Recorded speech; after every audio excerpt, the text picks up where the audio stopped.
September 23rd, 1997, ladies and gentlemen, and here we have the Ladro figure.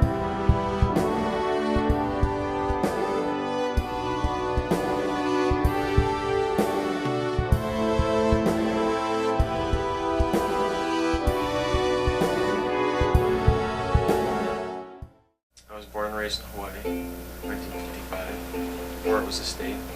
That's why I have a lot of interest in the way that man affects his environment, because I've seen a lot of development occur in Hawaii, where it's been almost uncontrolled. It's at the sacrifice of Hawaiian lands. We're like the fingertips of God, so we have all these resources available to us, and how we organize them. In 1980, I got out of the army, back home, and just work a 40-hour week, get married, have a house, and family. Got that way. It was really hard getting work.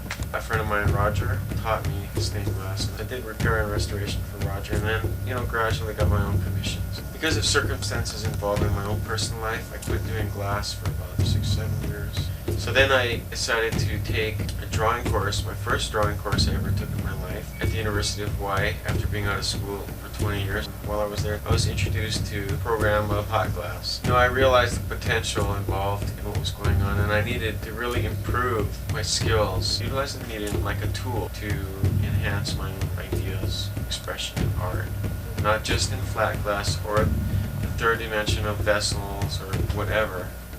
I came to Seattle specifically to do temporary architectural stained glass, and I was going to use Seattle as kind of a stopping off point to do work in Europe. I arrived in Seattle with a motorcycle, my Harley, and my tools, and a couple crates of glass. I lived in a basement in Wallingford. It was very cold. It's very dark. I did get a job, and at that time it was getting so dark that I couldn't find my way home because I was leaving town. At 5 o'clock it was pitch black and I got lost. One of my concepts of art is, we're all part of creation. We are all artists. Man perpetuates his society through education, so that kind of brings us into some kind of alignment with society.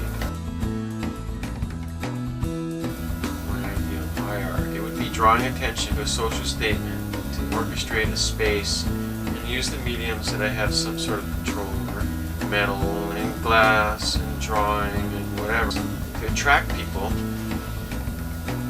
to these objects. They would come in, they would be influenced, and then carry the theme of the motif with them when they left. It would change them a little bit, it would absorb whatever amount, and that would perpetuate some sort of change in our social structure. That would be my end of the art. That would be what I consider high art. A lot of people are focusing though on blown glass and are forgetting flat glass.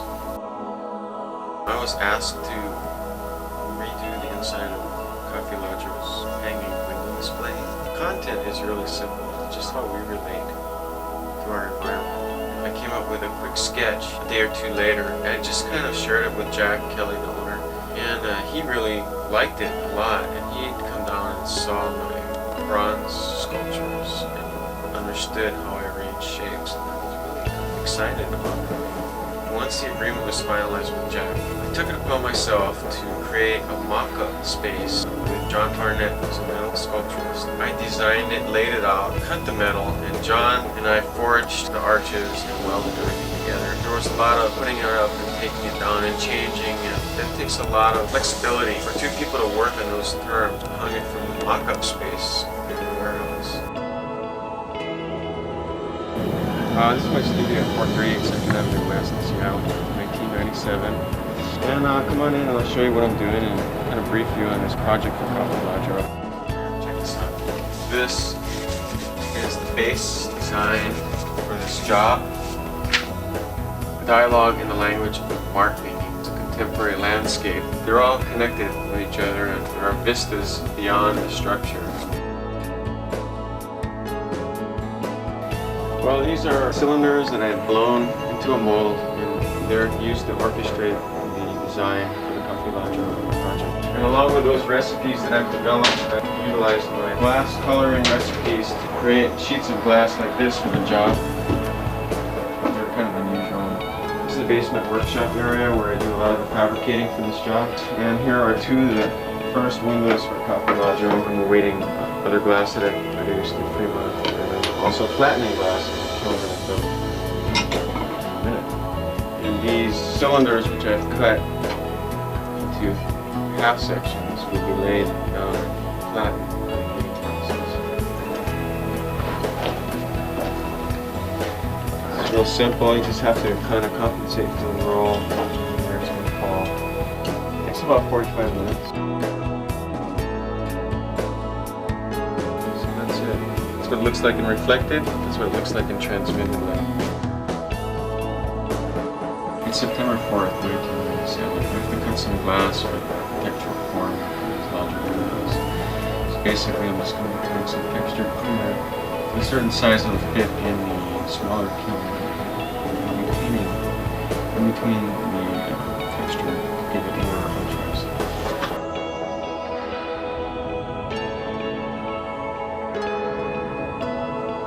August 7th, 1998.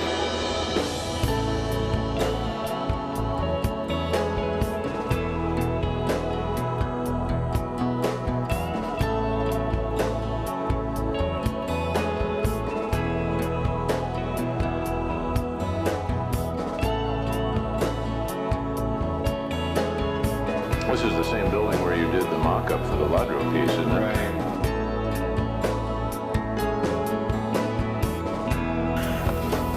There are 9 panels, and this is one of the central ones. Based on organic shape, environmental shape, and structure, much like my bronze and glass sculpture, it really reflects how man is affecting his environment and also utilizing materials. I've taken all of these 9 panels down to the frame, which is in the warehouse, and I've shaved the lead, custom fit all of them, and made moldings so they'd be in place. Taken out, transported back to my studio, then the frame goes up, and then they have to be taken and reinstalled. There's a lot of handling of the glass. This glass is all custom made, so if something breaks, it's going to take a little while to make some more. For us in the glass world, we don't have as wide a palette to choose from, and we have to go through a lot of different steps to produce glass that would be in the range of color and texture. These are rebars, metal stock, thin gauge brass, and it's soldered to the back of the window to give it rigidity. And then there's the insulation process, which is going to require re-insulation of the windows after they've been fabricated, and coordinating hanging this 500-pound metal structure from a ceiling and a space, which would require us to get in after closing, which is 11 p.m. and working until 5 a.m. 2 nights in a row. And so that means setting up, creating scaffolding, tearing it down, resetting up the scaffolding the next night, and installing the windows. There's transportation problems, there's coordinating with people that have never handled flat glass before. Flat glass, stained glass, should be carried in as close to the upright position as possible. If you're going to lay it down on a table, then you're going to have to know the technique of how to do that. The panels are moved constantly, building. You know, you have to assemble them and, you know, take them off the table, flip them over, and put them back on the table to solder the other side. And rebarring adds another dimension to it because you have a different height to the panel itself. But 17 years now, so I've worked in a lot of shops. I've seen a lot of things break. You know, I started out in repair and restoration, which is probably the hardest end of the business, technically. Because if you break a piece in the middle of a window, there's matching the glass in this case. It's all custom blown glass, which is pretty hard to produce. It's kind of a finicky, high-end job.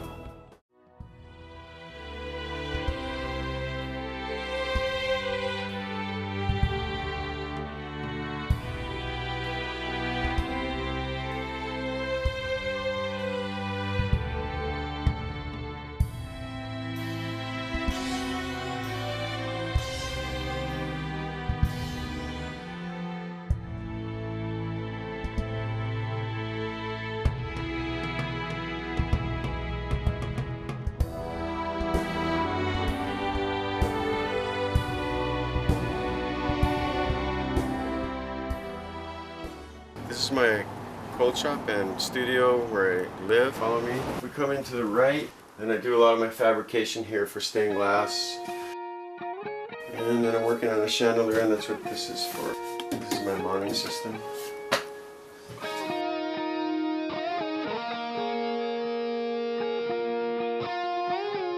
And then this one here.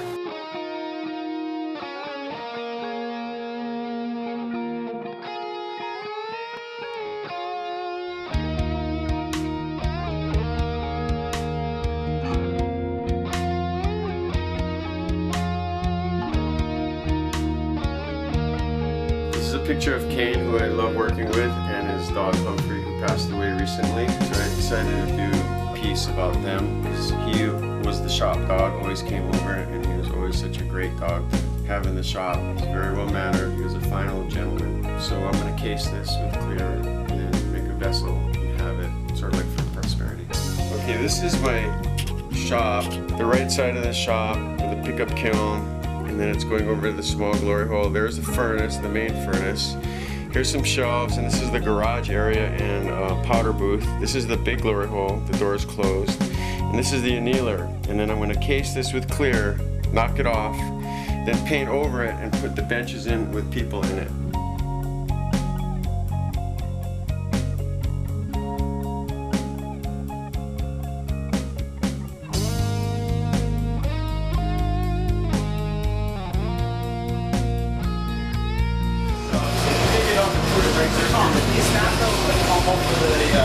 Yeah. Okay, we should add you for it. Close that down. We'll figure it out.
Process sometimes can be really quick. I mean, it can be a spark of information that just kind of hits you in a visual sense. And then it unwinds itself in creating it. That's how it works for me.